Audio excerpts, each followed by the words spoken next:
Bonjour les amis, alors je suis en compagnie de Jacqueline. Jacqueline elle n'est pas gâtée la pauvre, n'est-ce pas Jacqueline? Elle a un cancer du sein, certainement stade 2, ça va encore, et Oui, ça va encore. voilà, et un diabète, mais de type 1. Alors, Oui. dans ce cas-là, que faut-il faire? Que faut-il faire? Puisque ce que je conseille à tout le monde, à savoir mon protocole anti-cancer que vous devez voir normalement, je suppose, actuellement, eh ben, il paraîtrait que ça ne marche pas. Ça ne marche pas pour les diabètes de type 1. Alors, j'avoue ne pas savoir, puisque personnellement, ce que je fais en ce qui concerne les diabètes, je fais entière confiance à Jason Fung, qui est le Manitou, j'irais dire, du diabète. Alors maintenant, notre amie Jacqueline va nous expliquer son problème. Voilà, donc comme l'a dit, j'ai un diabète de type 1 depuis 41 ans. En décembre 2019, on m'a découvert un cancer du sein. Je précise aussi que suite au diabète, j'ai une gastroparésie, donc une paralysie de l'estomac qui m'empêche de m'alimenter correctement. Donc, euh, voilà. On m'a proposé d'office l'ablation du sein avec après le protocole classique, chimio, radiothérapie, hormonothérapie. J'ai Est-ce fait des recherches. Première question, est-ce que ton cancer est encapsulé ou pas? Non, Donc, si. d'accord. Alors pourquoi est-ce qu'ils veulent enlever tout le sein et non pas simplement la capsule? Parce que la capsule est grande et j'ai une petite poitrine, donc ils ne peuvent pas enlever que la capsule parce que ça me fait trop souffrir au niveau du sein après. Il n'est pas assez gros, tout simplement. D'accord. D'accord. Alors, vas-y, continue. Parce que j'avoue que je comprends Donc, pas très bien l'histoire. bah, il me propose que la chirurgie, hein, et après le traitement allopathique classique. Mais c'est tout de suite la chirurgie. Ça a été d'emblée la chirurgie. J'ai pas pu discuter d'ailleurs. Hein. C'est vraiment que ça. Oui, enfin ça c'est Donc, le protocole que conseillent les oncologues. Ils voient un cancer, faut enlever le sein. Hein. Donc ça voilà, c'est ça, tout à voilà, fait. c'est leur protocole normal, comme pour l'homme. Ils voient un cancer de la prostate, hop, on enlève la prostate, on ne va pas chercher Oui, ailleurs. Mais maintenant, voilà, tout à euh, fait. bon, à nous de nous renseigner, à nous de savoir quelles sont les possibilités autres et à nous de décider. Notre Tout à oncologue, fait. c'est pas Dieu le Père, hein, c'est nous qui sommes maîtres de notre corps, de notre décision de ce qu'on veut faire et on peut en discuter. On n'est pas obligé, c'est pas un diktat. Donc, Ah, moi, j'ai pas pu en discuter. Hein. oui, bon, ça c'est un problème, hélas, que énormément de patients rencontrent avec leurs oncologues. Et ben moi, quand c'est comme ça, et ben je dis, hein, quitte à me fâcher avec un oncologue, je dis, changez d'oncologue. Votre oncologue, c'est pas votre patron et qui vous dit, tu fais ça, point final. Votre oncologue, il est là pour t'aider, il est là pour te conseiller et il n'est pas là pour t'imposer. Donc voilà, ça c'est à mon avis, il faut avoir une relation, j'irais dire amicale, sympathique, confiante avec son médecin. Ça doit pas être, c'est comme ça et pas autrement. Autrement, voilà. Bah, dans ma situation, ça a été que je suis allée à deux centres. Hein, je suis allée à Gustave Roussy et l'Institut Curie. J'ai fait les deux. Hein. Et bon, je me suis fait, aller entre guillemets, un peu jetée. Donc, m'a fait comprendre que c'était pas la peine de revenir. Tant que je n'acceptais pas le traitement allopathique. D'accord. Alors, tu me disais avant, quand tu m'as contacté, que tu es inguérissable. Alors, pourquoi, si tu es inguérissable, l'hôpital Roussy te propose de te faire un traitement allopathique qui est censé te guérir? Parce que eux ne tiennent pas compte du fait que je suis diabétique. Ça, ils veulent pas m'entendre parler. Ils me l'ont bien dit. Ils m'ont dit qu'ils étaient là pour proposer un traitement pour un cancer et que mes autres pathologies ne les concernaient pas. Et donc, ils ne veulent pas entendre. Ouais. Même si C'est ça leur peut, problème. voilà, même si ça peut te poser un préjudice grave. Oui, Voilà, donc ça, en gros, tu es en train de me dire qu'ils s'en fichent.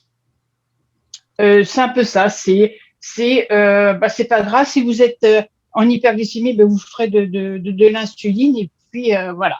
Donc, quand on sait que les glucides, le sucre et l'insuline favorisent le développement des cellules cancéreuses, c'est pas très adapté, je dirais. Alors, mais oui, le fait que je sois diabétique n'est pas pris en compte. Et ça, ils s'en foutent.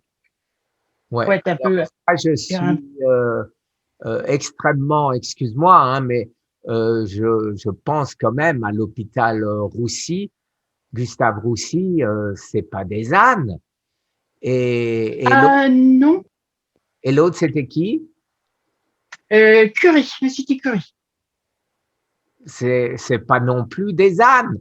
Alors, comment est-ce que c'est possible ton histoire? J'avoue être complètement abasourdi. Bah parce que c'est le monde des spécialistes. J'ai le même dialogue avec mon diabétologue hein, qui, voilà, lui va gérer le diabète, ne va pas gérer le cancer. Et l'oncologue va gérer le cancer et pas le diabète. Ils se mettent pas en relation. Moi, le diabétologue, quand j'ai parlé de mon choix, bon, il l'a bien noté, mais il m'a pas dit on se revoit dans 3 mois, dans 6 mois, on se revoit dans un an. Et là, c'est pareil, je n'obtiens aucune information quand je pose des questions sur les conséquences sur le diabète. Ils ne veulent pas en entendre parler.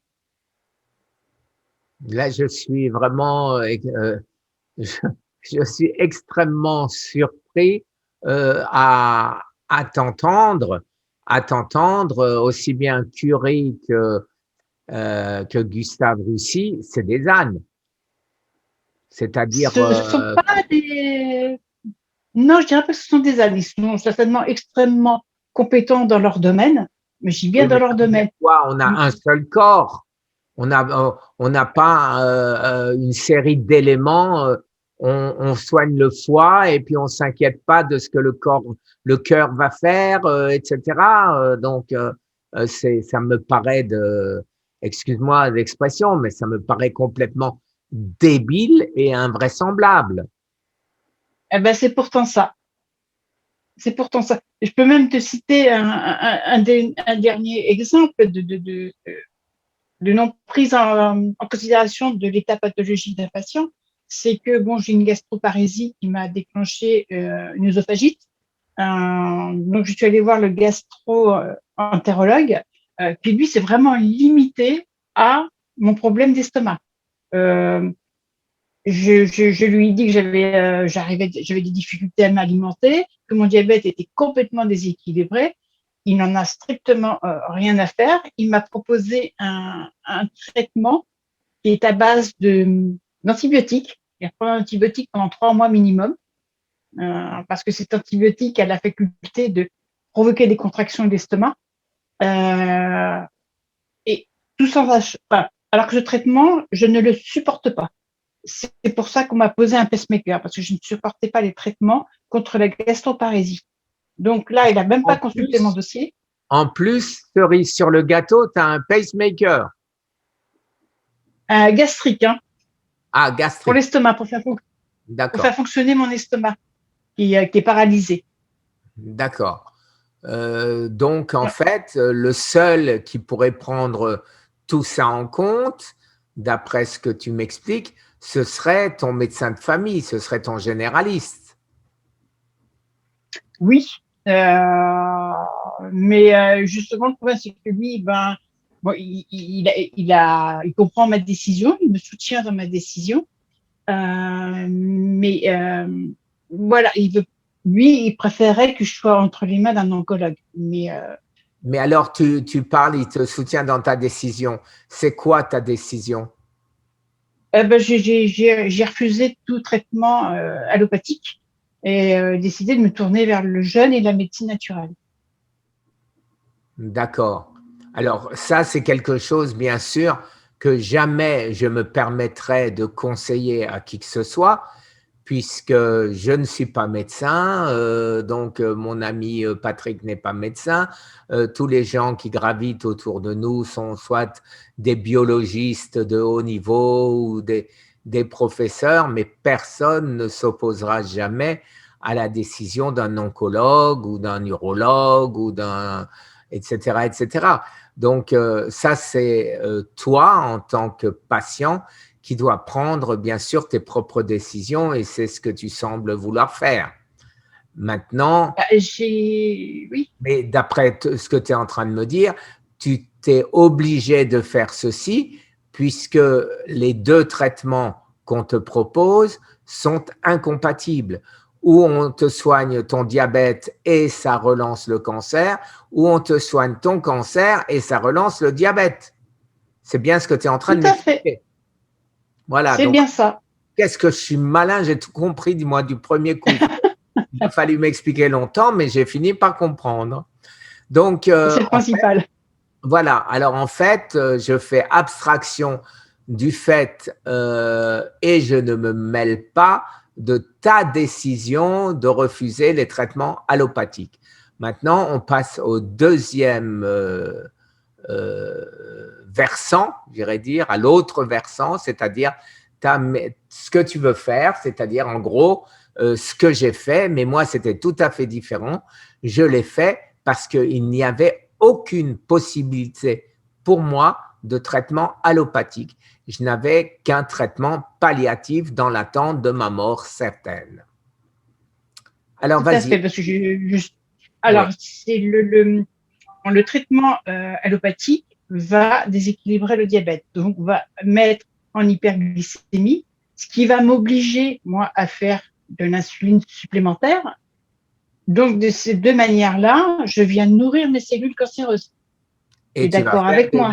l'insuline résistance, et puis bon, c'est parti pour Voilà, donc ouais. voilà, et c'est les recherches que j'ai faites et les documents qu'on avait voulu me fournir disent bien que les chances de survie quand on a un cancer et un diabète sont de moins de 50%, donc moins d'une chance sur deux. Il y a des complications neuropathiques qui sont irréversibles. J'ai déjà des neuropathies. Voilà, ça ne ferait que c'est un petit peu, et là je vais peut-être un peu violente dans mes propos, c'est soit je meurs du cancer, soit je meurs de mon diabète. Parce qu'un diabète déséquilibré, dans ma situation, qui est un diabète ancien, j'ai beaucoup de complications. Donc, le risque le plus important, c'est l'insuffisance rénale. Donc, voilà, je suis peut-être un peu violente dans mes propos, mais c'est, voilà. Non, Et c'est ce que donc, tu voilà, la solution, c'est ce que tu as découvert par tes recherches ou que tu penses avoir voilà, découvert. par les recherches et puis des médecins qui m'ont fourni des documents, etc. Donc, c'est Donc pour alors, ça que j'ai dit, bah, oui, alors qu'est-ce que tu veux faire exactement? mais moi, je voudrais que qu'on sache bien qu'en tant que diabétique, parce que ce que j'entends moi par rapport à des diabétiques, justement, c'est se dire, ben, c'est pas grave, je veux faire des injections d'insuline supplémentaires, mais on continue à leur dire faut manger des glucides, faut continuer le traitement habituel sans Mais les prévenir. qui dit qu'il faut Le manger des glucides? diabétologue, Mais le diabétologue ne peut pas dire qu'il faut manger des glucides, voyons. ben, c'est ce qui est préconisé pour éviter de faire des hypoglycémies. Bah, il n'y a personne, il n'y a pas un diabétologue qui va te proposer des glucides et on va tous te dire, ils vont Enfin, des tous dire glucides. de réduire au maximum les glucides ou ne plus en prendre du tout. Non, non, parce qu'ils disent qu'il faut manger des féculents, il faut manger des fruits, il faut. Bon, mais alors, excuse-moi, mais là, je pense que tu n'as pas très bien compris. Il y a suffisamment de glucides. D'abord, notre corps n'a pas besoin de glucides, mais a besoin de glucose.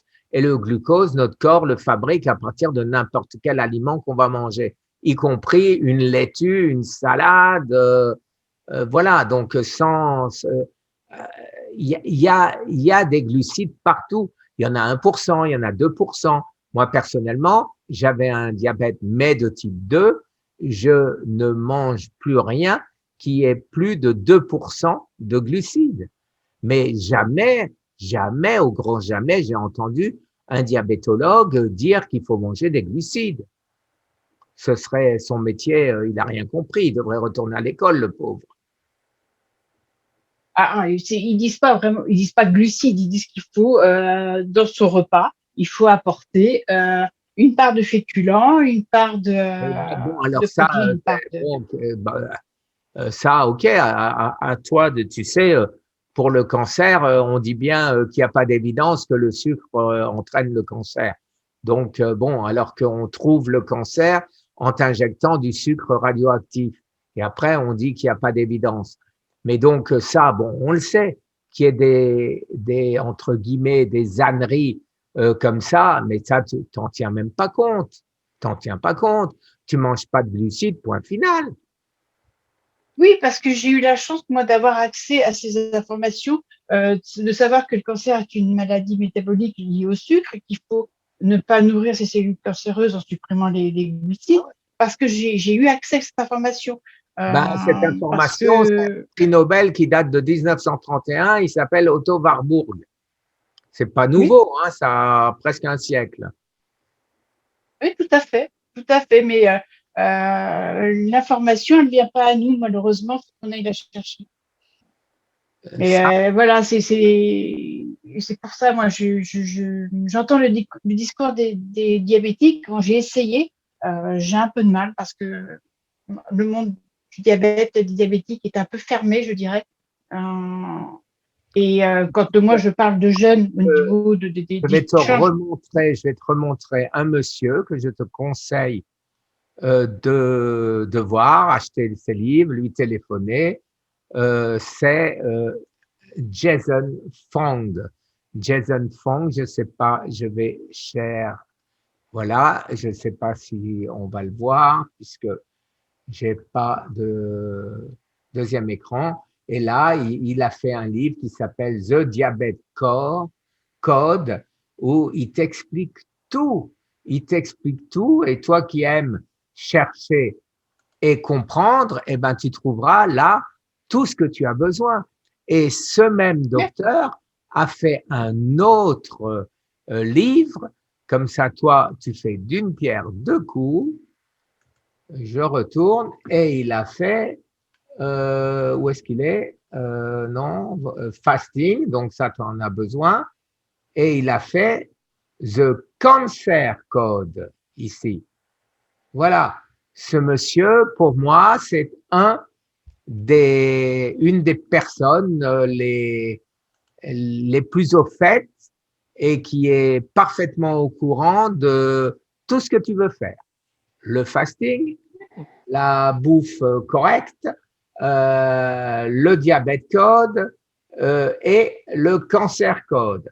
Après ça, tu as des grands monsieur comme notre ami Eric Berg, donc tu vois certainement, et tu as des quantités, tu tapes simplement les mots-clés sur Google et tu vas avoir des quantités d'informations et ces informations ne seront certainement pas aussi pessimiste que celle que tu penses avoir découverte. L'équation, moi, le traitement allopathique égale hyperglycémie égale insuline Non, mais tu fais des raccourcis. hyperglycémie. Tu fais des raccourcis. Tu as eu une personne qui n'est pas, j'irais dire, bon, qui soigne un œil. Tu es en train de devenir aveugle. Tu dis, bon, hein, on va commencer par l'œil gauche. Hein. Alors, l'œil droit, on s'en fout.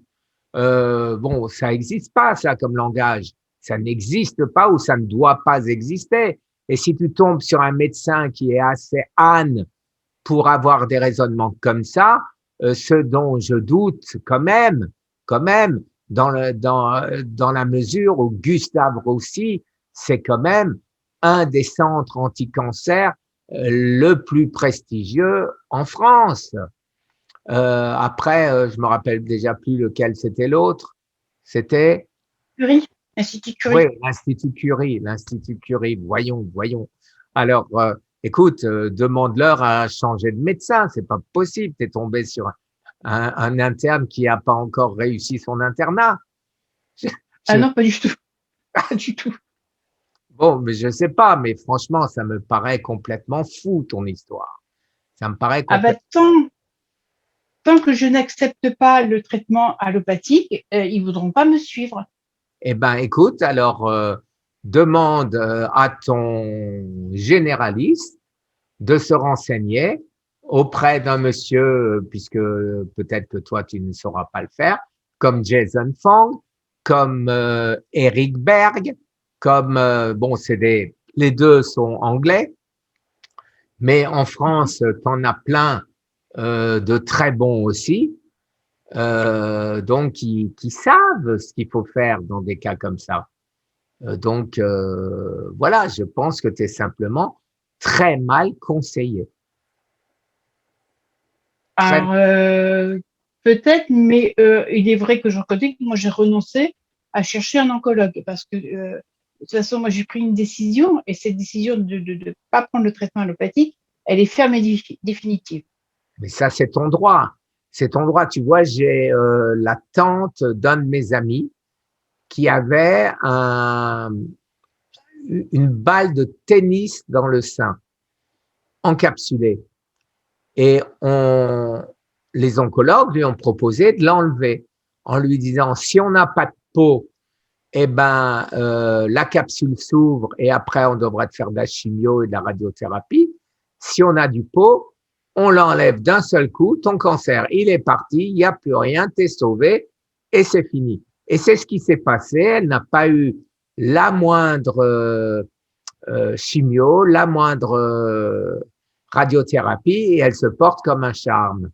Donc, jamais décider comme ça à l'avance, c'est la première chose à voir pour moi, puisque ton cancer, si c'est un stade 2, à mon avis, je ne suis pas médecin, je le répète, je réfléchis tout haut et je me dis, bon, ce serait ma femme, ce serait ma fille. Je dis, ben, enlève-le.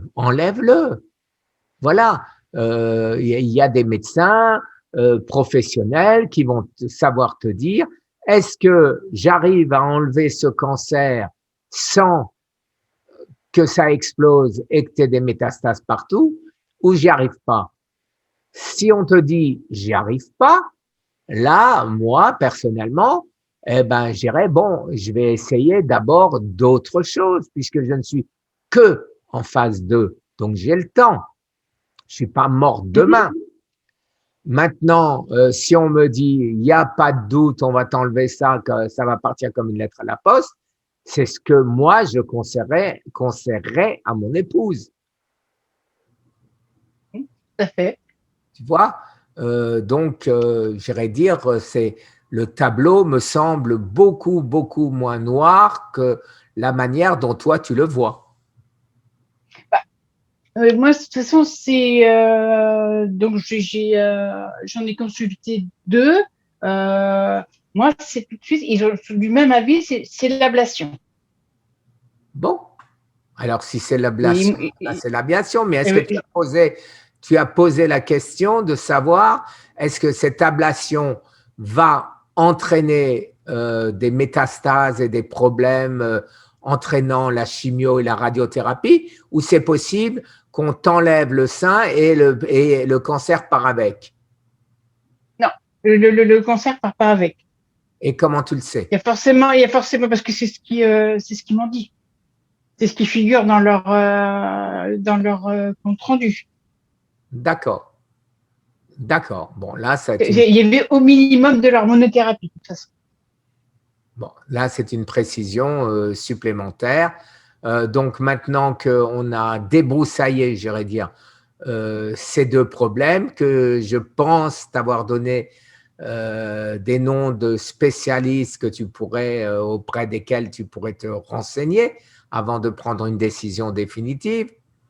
Maintenant, en quoi puis-je t'aider sur l'autre côté, à savoir ton jeûne et ton protocole que tu aimerais faire? Alors, ben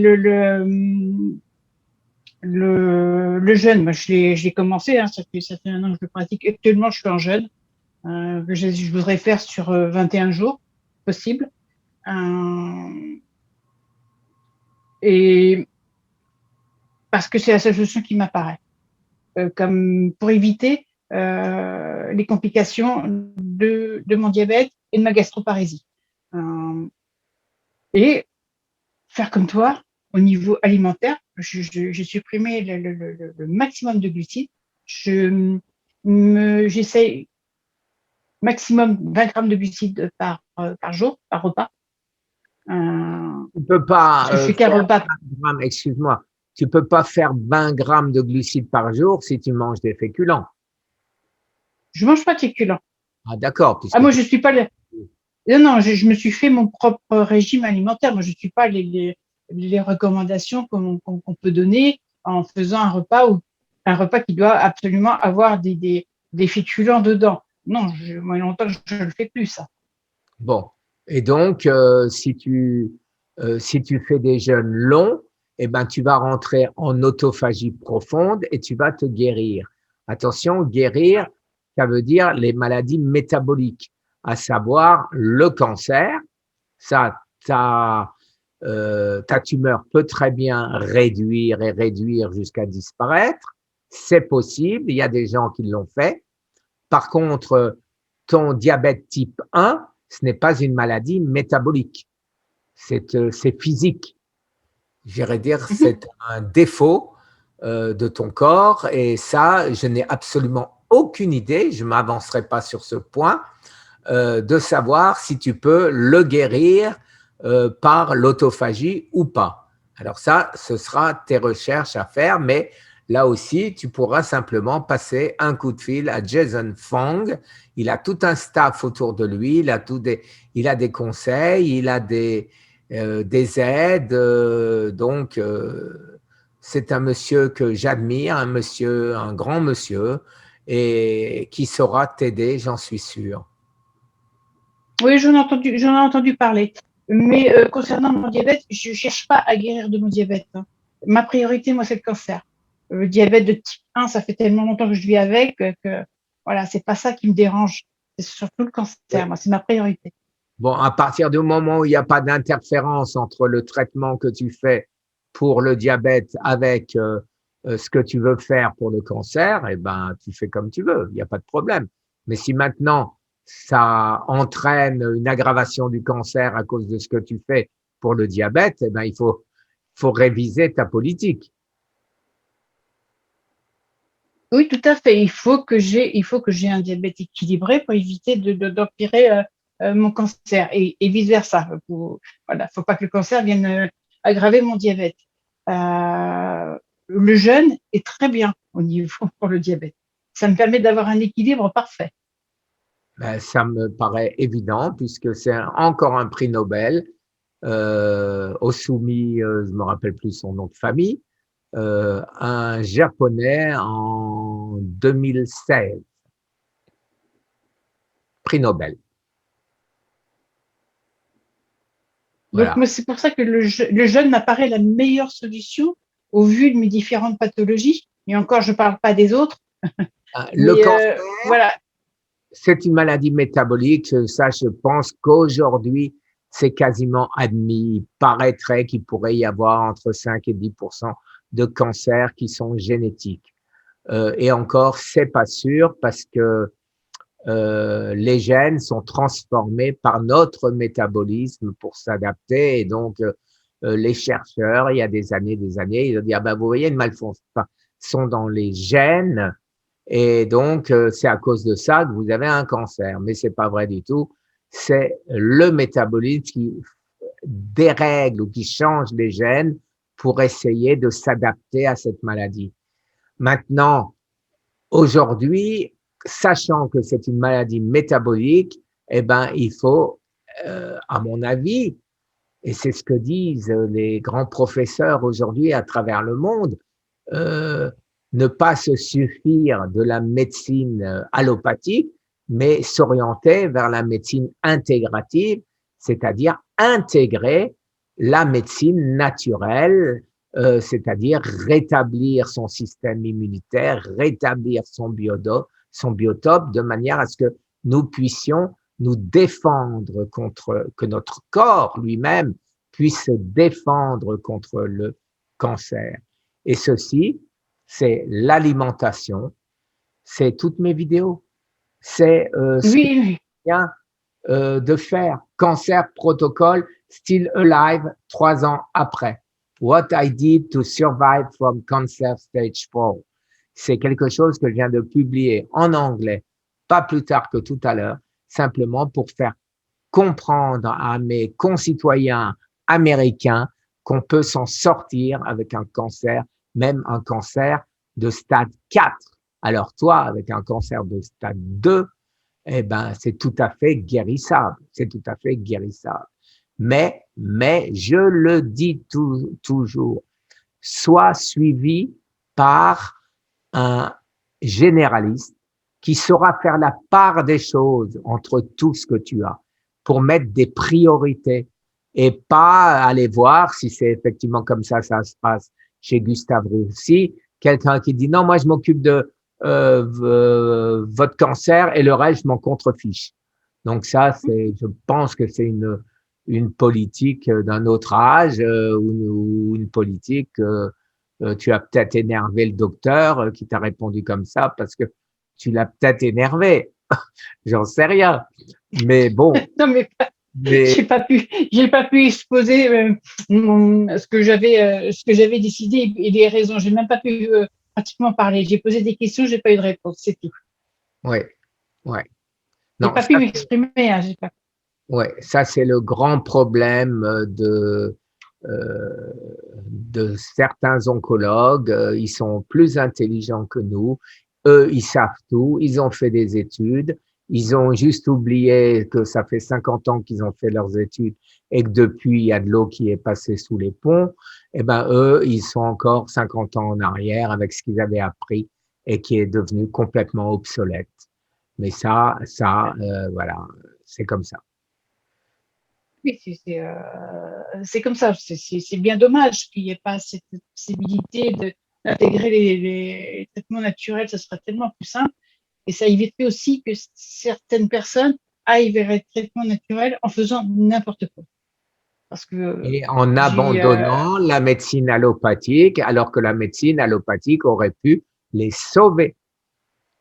Moi, je dis, il y a une médecine, il devrait y avoir une médecine, c'est la médecine du corps, la médecine qui nous aide, la médecine qui nous sauve. Et alors dire que c'est celle-là plutôt que celle-là, non, c'est le tout. Si maintenant il faut de l'acupuncture et que c'est les Chinois ou alors avec leur Artemisia annua qui est interdit en Europe, des choses comme ça, je trouve tout ça que c'est des aberrations. Il y a une médecine qui soigne et cette médecine doit être complète. Ce que nous, on appelle la médecine intégrative. Et ce sera l'avenir. Et ce sera l'avenir. Alors, je suis complètement d'accord avec toi. Voilà. Il ne faut pas rejeter la médecine allopathique, je ne la rejette pas. Mais bon, là, j'estime que dans cette situation, dans le cadre de mon cancer, elle n'est pas adaptée à ma situation. Je vais dire écoute, une fois hors, je ne veux pas que tu cites qui que ce soit ici, mais quand j'aurai terminé le Zoom, si tu veux bien, tu me diras qui sont tes médecins et je me renseignerai. Et je me renseignerai parce qu'il y a des grands monsieur, des grands docteurs à Gustave Roussy, et je n'arrive pas à comprendre le langage que tu as eu.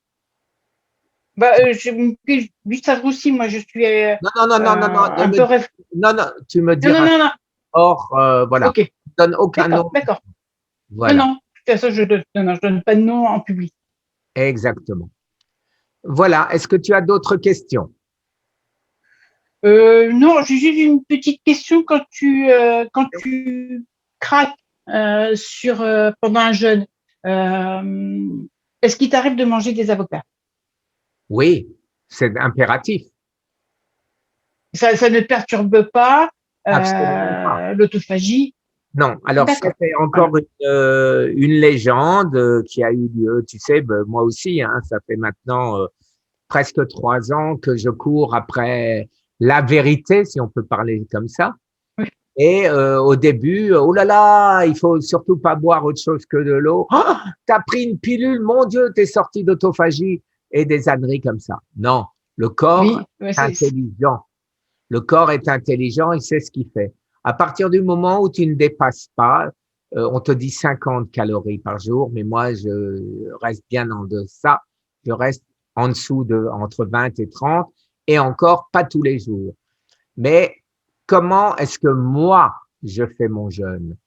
On sait tous que l'autophagie profonde intervient après 5 jours, pas avant. Avant, on peut maigrir un peu, on se soigne de petites bricoles, mais on n'attaque pas à l'essentiel, à savoir le cancer. Donc, il y a deux manières d'arriver à ce stade, où on ne boit pas pendant 3 jours, et au bout de 3 jours, au 4e jour, on est en autophagie et on a créé donc les corps cétoniques qui remplacent le glucose comme fuel. Ou alors, on tient 5 jours en buvant, et à ce moment-là, eh ben, on a 2 jours de plus de jeûne pour arriver au même résultat. Donc ça, c'est une question de goût, une question de choix, une question de volonté, une question d'y arriver. Moi, je suis en plein été ici et qu'il fait 35 ou 40 dehors, eh ben, j'arrive pas à rester 3 jours sans boire. Donc, je bois, évidemment. Maintenant, si c'est l'hiver et je suis quelque part où il fait pas froid, où il fait pas trop chaud, par contre, je n'ai aucun problème pour rester mes 3 jours. Et donc, ça, c'est le premier point. Mais après, il faut tenir. Il faut tenir. Et là encore, une autre légende. Alors, attention, vous allez souffrir au bout de 3 jours, au bout de 4 jours, au bout de 5 jours. Vous vous allongez parce que vous allez avoir la tête qui tourne, vous allez ci, vous allez ça. C'est le moment du changement de votre corps, du glucose vers les corps cétoniques. Et ceci, j'ai pu constater avec les années et le nombre de jeunes que c'est totalement faux. C'est totalement faux. Pourquoi? Puisque dès à la au moindre malaise, au moins les gènes, je sais, oh là là, je commence à avoir des vertiges, oh là là, ça va pas très bien.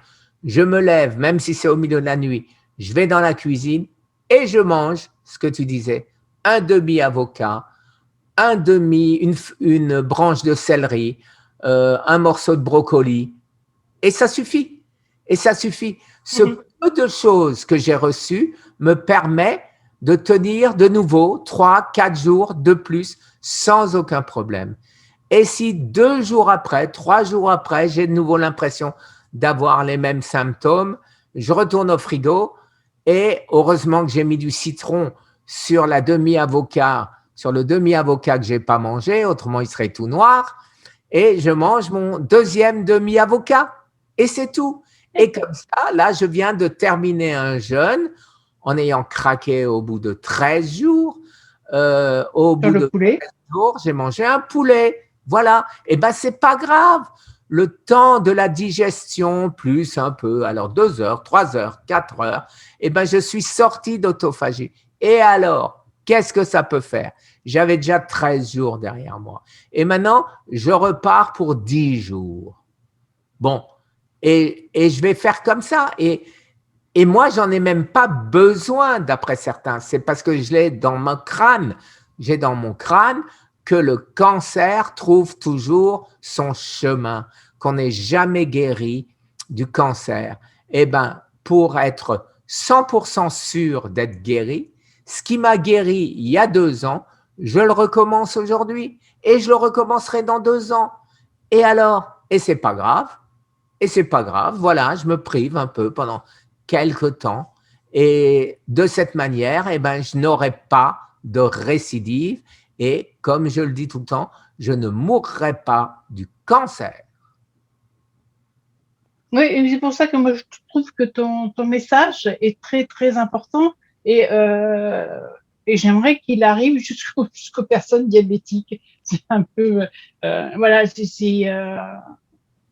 pour moi c'est très très important de passer cette information. Malheureusement, comme je te l'ai dit, une information, on doit aller la chercher. Elle vient pas Écoute, vers les patients. c'est la raison de mon site. Mmh. Mes 35 000 abonnés m'ont surnommé le samouraï parce que et j'aime ce mot parce que dans samouraï, il y a le mot amour et c'est l'amour de son prochain. J'ai aujourd'hui plus de 7 000, presque 7 100 000 vues. Alors, ces 7 millions de personnes sont au courant de mon message. Alors, effectivement, j'aimerais qu'il y en ait beaucoup plus. C'est évident. Je me heurte au refus de l'INCa, du ministère de la Santé, de vouloir écouter mon message, alors qu'aux États-Unis, des grands professeurs, des prix Nobel m'écoutent et me prennent comme, c'est moi qui suis allé m'imposer, comme cobaye en disant voilà, regarde ce que tu dis. Eh bien, moi, je le prouve, je le fais et ça marche. Donc, pourquoi… Voilà, Pardon? Justement, je voulais ouvrir une parenthèse que parmi les personnes qui m'envoient des messages, il y a un monsieur qui a guéri d'un cancer. On lui avait annoncé qu'il lui restait plus que 6 mois à vivre. Donc, il a pratiqué le jeûne, c'est ce qu'il m'expliquait. Il s'en est sorti. Donc, je lui ai proposé d'apporter son témoignage, de t'apporter Très volontiers, très volontiers. Moi, la seule chose que je demande, tu sais, il y a tellement de gens qui racontent n'importe quoi, des publicitaires. Tu sais, alors déjà, quand je vois des fois une vidéo, alors ça commence avec le drone, la musique d'ambiance, etc., etc. Et tu vois une petite bonne femme qui dit, voilà, bonjour, c'est moi, je m'appelle un tel, et puis j'ai guéri, et puis tout. Et puis après, tu vois des vues plongeantes sur des trucs, enfin, un film, un vrai film.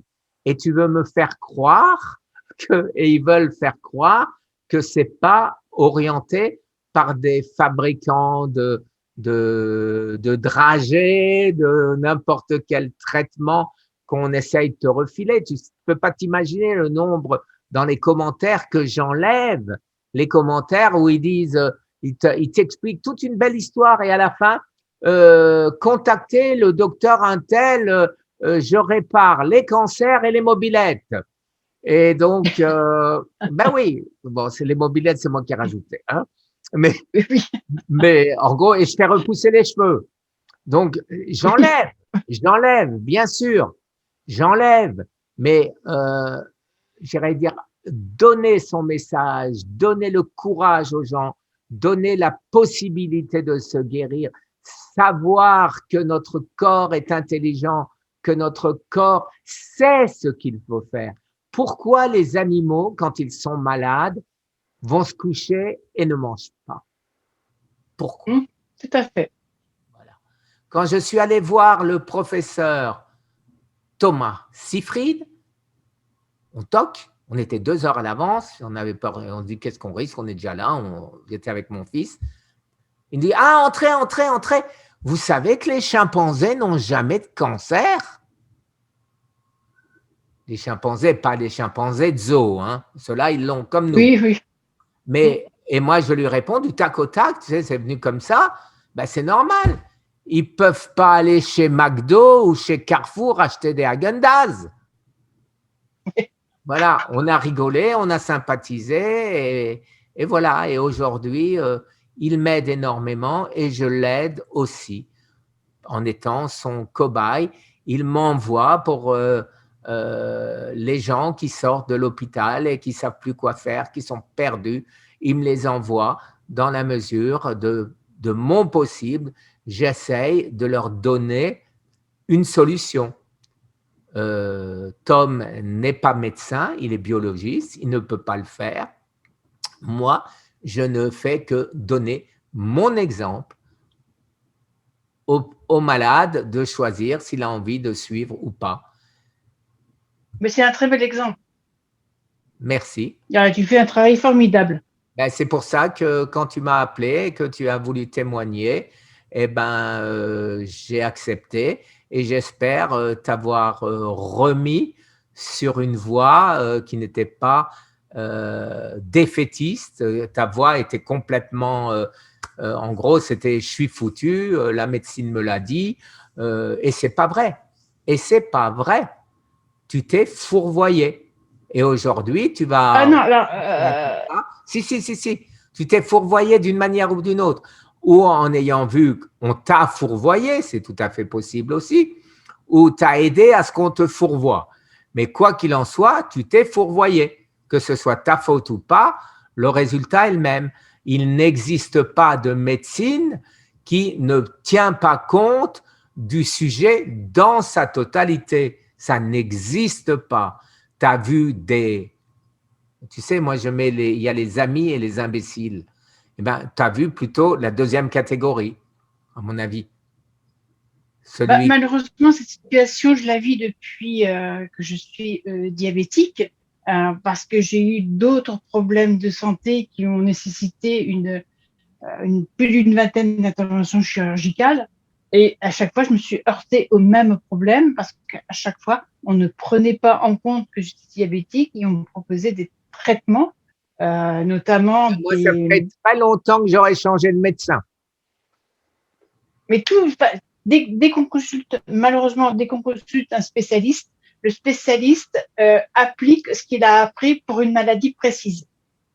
Donc, rhumatologue, ça va être les rhumatismes et les problèmes d'articule. Et donc, c'est bien là où l'utilité de son médecin de famille, de son généraliste, dont le rôle est de faire la part des choses. Grâce à lui, j'ai évité des traitements qui auraient pu être dangereux, comme la colchicine, par exemple, qu'on m'a proposé. Donc, c'est lui qui m'a dit surtout ne la prenez pas. C'est un exemple parmi tant d'autres, hein. Oui. Mais on m'a proposé aussi des corticoïdes. Quand on sait que les corticoïdes avec le diabète, ça fait pas bon ménage, on me les a prescrits sans me préciser que ça allait déséquilibrer mon diabète. J'ai découvert par moi-même. Pas que le diabète. Les corticoïdes tapent par terre ton système immunitaire. Et donc, comment est-ce que tu peux défendre du cancer sans système immunitaire? Ben voilà. Mais ça fait une vingtaine d'années que je suis dans cette galère de traitement qu'on me propose, incompatible avec le diabète. Je te redonne mon conseil. Appelle le staff de Jason Fung et ils vont te donner une ligne à suivre et essaye de la suivre. Et maintenant, je suis sûr que si tu vas exposer la totalité de ton problème dans les 2 hôpitaux prestigieux que tu es allé voir, eh ben, tu tomberas sur des médecins intelligents qui feront la part des choses. J'en suis sûr et certain. Voilà. D'accord. OK. Je suis tes conseils. Eh bien, écoute, alors moi, je vais arrêter la vidéo, mais on continue et tu vas me donner certaines informations et je prendrai des renseignements et je te tiendrai au courant. Voilà. D'accord. Très bonne journée, les amis. Alors, c'était peut-être un peu long, mais je pense que l'aventure de Jacqueline n'est certainement pas un cas isolé et que ça sera très utile à beaucoup d'autres. Merci les amis. Mais une fois de plus, ne faites absolument rien, mais rien, sans la décision, sans l'accord de votre médecin généraliste ou médecin de famille. Merci les amis. Au revoir. Au revoir Jacqueline. Au revoir, Guy.